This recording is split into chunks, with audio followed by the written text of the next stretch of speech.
భక్తులందరికీ నమస్కారం అండి. దేవి అనుగ్రహం ఛానల్‌కి స్వాగతం. ఆ దేవి యొక్క ఆశీస్సులు మనందరిపై ఉండాలి అని చెప్పి మనస్ఫూర్తిగా కోరుకుంటూ, ఈరోజు దుర్గమ్మ మాటగా మనం వినబోతుంది ఏమిటి అంటే, ఈరోజు ప్రతి ఒక్కరికి కూడా ఒక ఇష్టమైన వ్యక్తి అంటూ ఉంటారు కదండీ! ఖచ్చితంగా ఉంటారు. ఇక వాళ్ళు ఏం చేస్తున్నారు? మన గురించి వాళ్ళు ఏం ఆలోచిస్తున్నారా? మనల్ని ప్రేమిస్తున్నారా?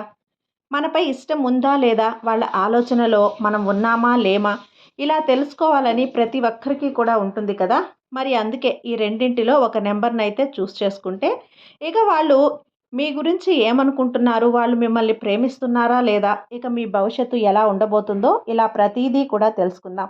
ఒక్కసారిగా ఆ దుర్గమ్మను తలుచుకొని ఓం శ్రీ మాత్రే నమః అని చెప్పుకొని ఈ రెండింటిలో ఒకటి ఈ 2 నంబర్‌లలో మీకు ఏదైతే లక్కీ నంబర్‌గా ఉంటుందో, ఏదైతే మీరు చూడగానే ఇది నా కోసమే అన్న నంబర్‌లాగా అనిపిస్తుందో, ఆ నంబర్‌నైతే మీరు చేసుకోండి.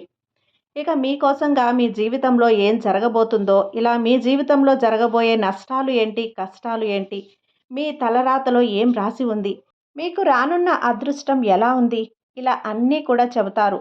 అలాగే మీరు కోరుకున్న వ్యక్తి మిమ్మల్ని ఇష్టపడుతున్నారా లేదా? మీ జీవితంలో ఎలాంటి పనులు చేయబోతున్నారు? మీరు చేసే నష్టాలకు మీకు ఎలాంటి ప్రతిఫలం రాబోతుందో, ఇలా అన్నీ కూడా ఈరోజు ఈ వీడియోలో తెలుసుకుందాం. కాబట్టి ఒక్కసారి ఆ దుర్గమ్మను తలుచుకొని ఒక్క నెంబర్‌నైతే మీరు ఎంచుకోండి. ఇక మీకు ఏం రాసి ఉందో, ఏం చెప్పబడుతుందో ఇప్పుడు మనం తెలుసుకుందాం. తలుచుకున్నారు కదా!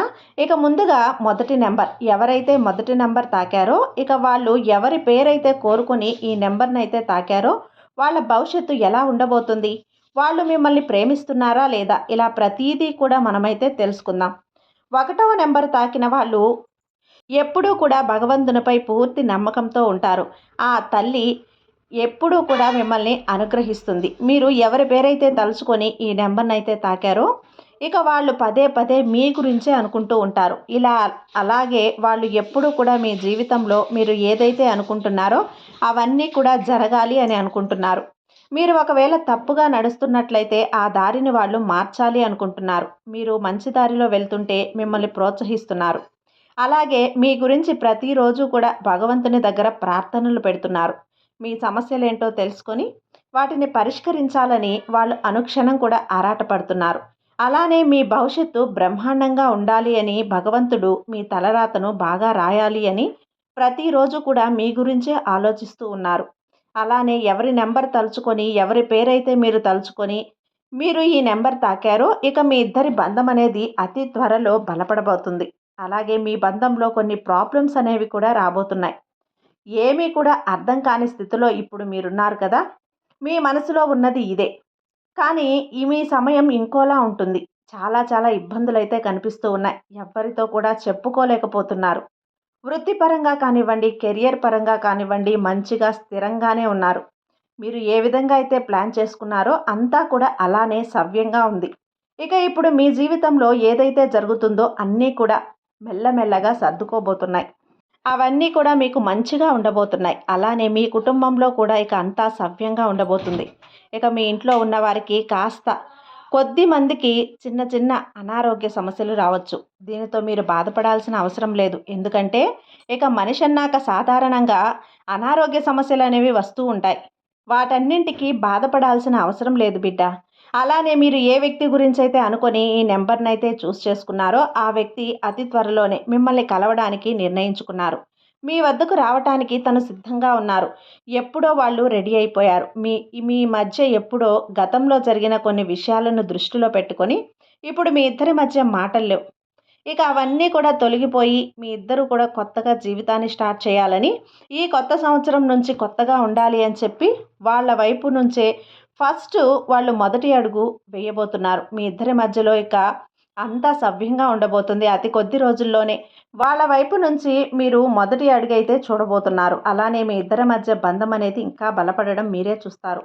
ఇక రెండవ నెంబర్ తాకిన వాళ్ళకి ఎవరి గురించైతే తెలుసుకోవాలని చెప్పి మీరు ఈ నెంబర్‌ని చేసుకున్నారో, ఇక వాళ్ళు మిమ్మల్ని ప్రేమిస్తున్నారా లేదా? ఇక ఈ సంకేతం తర్వాత ఏం జరుగుతుంది? పాతది వెళ్ళిన తర్వాత మీకు ఖాళీ సమయం వస్తుంది. కొత్త వ్యక్తులు పరిచయం అవుతారు. కొత్త ఆలోచనలు పుడతాయి. ఇదే కొత్త ఆర్థిక అవకాశాల వేదిక. మీ జీవితంలో ఏదైనా ఇటీవల కాలంలో ముగిసిందా? అయితే ఒక్కసారి ఇలా అనుకోండి. ఇది నన్ను నాశనం చేయటానికి కాదు, నన్ను పైకి తీసుకువెళ్ళటానికి. ఇప్పుడు మనం చూసేది మూడవ అద్భుత సంకేతం. అది చాలామందికి భయంగా అనిపిస్తుంది. కానీ నిజానికి అది డబ్బు రాకముందు బలమైన సూచన. మూడవ అద్భుత సంకేతం అకస్మాత్తుగా ఒంటరిగా అనిపించడం. ఇటీవల ఇలా అనిపిస్తుందా? జనంలో ఉన్న ఒంటరిగా ఉన్నట్లు, ఎవరు నిజంగా అర్థం చేసుకోవటం లేదని అనిపించడం, మాట్లాడాలని అనిపించకపోవటం. ఇది డిప్రెషన్ కాదు, ఇది బలహీనత కూడా కాదు. ఇది ఆ దైవం మనకు పంపే మూడవ అద్భుత సంకేతం. డబ్బు రాకముందు ఒంటరితనం ఎందుకు వస్తుంది? పెద్ద మార్పు రాకముందు ఆ దైవం మీ ఎనర్జీని లోపలికి మళ్ళిస్తుంది. బయట శబ్దం తగ్గుతుంది, లోపల స్వరం పెరుగుతుంది. డబ్బు అనేది కేవలం నోట్ల విషయం కాదు, అది నిర్ణయాల విషయం, అది స్పష్టత విషయం. ఆ స్పష్టత రావాలి అంటే మీరు కొంతకాలం ఒంటరిగా ఉండాలి. ఈ దశలో ఏం జరుగుతోంది? ఈ దశలో మీరు గమనిస్తున్నారు, పాత సంభాషణలు బోరుగా అనిపిస్తున్నాయి, సర్ప్రైజ్ లెవెల్ సంబంధాలు దూరమవుతున్నాయి, లోతైన ఆలోచనలు మొదలవుతున్నాయి. ఇది ఒక ట్రైనింగ్ పీరియడ్. పెద్ద డబ్బును హ్యాండిల్ చేయడానికి, పెద్ద బాధ్యతలకు రెడీ చేయటానికి నిజ జీవిత ఉదాహరణ. రాజేష్ ఎప్పుడూ ఫ్రెండ్స్ మధ్య ఉండేవాడు. హడావిడి, శబ్దం, సరదా. అకస్మాత్తుగా అతడికి ఒంటరిగా అనిపించింది. ఎవరిని కలవాలనిపించలేదు. ఆ సమయంలో అతడు తన స్కిల్స్ మీద ఫోకస్ చేశాడు, ఒక ఐడియా మీద పనిచేశాడు. ఈరోజు అతడు తన సైలెన్స్ వల్లే తన జీవితంలో మొదటి పెద్ద బ్రేక్ అందుకున్నాడు. ఈ దశలో చాలామంది చేసే పొరపాటు, ఒంటరిగా అనిపిస్తే మనుషులు వెంటనే డిస్ట్రాక్షన్స్ వెతుకుతారు. సోషల్ మీడియా, అవసరం లేని మాట్లాడటాలు, పాత మనుషుల దగ్గరకు తిరిగి వెళ్ళటం. ఇవి చేస్తే దైవం ఇచ్చే ఈ విలువైన దశ వృధా అవుతుంది. ఈ దశలో మీరు చేయాల్సిందేమిటి? ఒంటరితనాన్ని అంగీకరించండి. మీ ఆలోచనలను రాయండి. మీరు నిజంగా ఏం కోరుకుంటున్నారో క్లారిటీ తెచ్చుకోండి. ఇది తాత్కాలికం కాదు, దీని ఫలితం శాశ్వతం. ఈ సంకేతం తర్వాత వచ్చే మార్పు, ఈ ఒంటరితనం తర్వాత మీ నిర్ణయాలు బలపడతాయి. మీ విలువ మీకు అర్థమవుతుంది. డబ్బు అవకాశాలు స్పష్టంగా కనిపిస్తాయి. ఇదే పెద్ద కారణంగా సంపాదించుకునే వాళ్ళు ఒక దశలో ఒంటరిగా మారుతారు.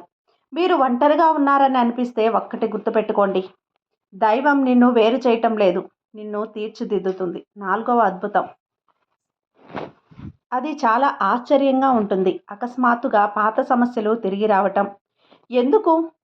ఇప్పుడు లోతుగా తెలుసుకుందాం. మీరు ఇలా అనుకుంటున్నారా? ఇది అయిపోయింది అనుకున్న సమస్య మళ్ళీ ఎందుకు వచ్చింది? ఇన్నాళ్ళ కష్టాల తర్వాత మళ్ళీ ఇదే పరీక్ష.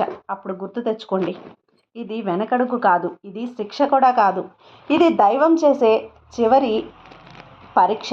డబ్బు రాకముందు పాత సమస్యలు ఎందుకు వస్తాయి? మీరు నిజంగా మారారా? మీరు ఆలోచనలు, నిర్ణయాలు బలపడ్డాయా? అందుకే ఇప్పుడే ఎదుర్కొన్న సమస్యనే మరోసారి మీ ముందుంచుతుంది. కానీ ఈసారి పరిస్థితి అదే. మీరు మాత్రం పాతవారు కాదు. ఈ దశలో మీకు ఏం జరుగుతుంది? ఈ దశలో పాత అప్పుల టాపిక్ తిరిగి వస్తుంది. కుటుంబం లేదా ఆర్థిక ఒత్తిడి మళ్ళీ కనిపిస్తుంది. మీరు ఒకప్పుడు భయపడిన పరిస్థితి మళ్ళీ ఎదురవుతుంది. కాబట్టి దైవం ముందుగా మిమ్మల్ని పరీక్షించింది, అప్పుడే ఇస్తుంది. తర్వాత పరిస్థితులు మారుస్తుంది. చివరికి డబ్బు ప్రవాహాన్ని ఓపెన్ చేస్తుంది. డబ్బు వెనుక మీరు పరిగెత్తాల్సిన అవసరం లేదు. మీరు సిద్ధమైతే డబ్బు మీ వైపు వస్తుంది. మీ జీవితంలో ఇవన్నీ జరుగుతున్నాయి అంటే ఒకటి ఖచ్చితంగా తెలుసుకోండి, పుష్కలమైన డబ్బు మీ జీవితంలో ప్రవేశించే పరిస్థితుల్లో మీరున్నారు. ఇదే ఈరోజు దుర్గమ్మ మనకు అందించేటువంటి ఈ సందేశం మీకు నచ్చింది అనిపిస్తే లైక్ చేసి సబ్స్క్రైబ్ చేయండి, షేర్ చేయండి, కామెంట్ చేయండి, కొంచెం సపోర్ట్ చేయండి. సర్వే జన సుఖినో భవంతు. జై దుర్గమ్మ.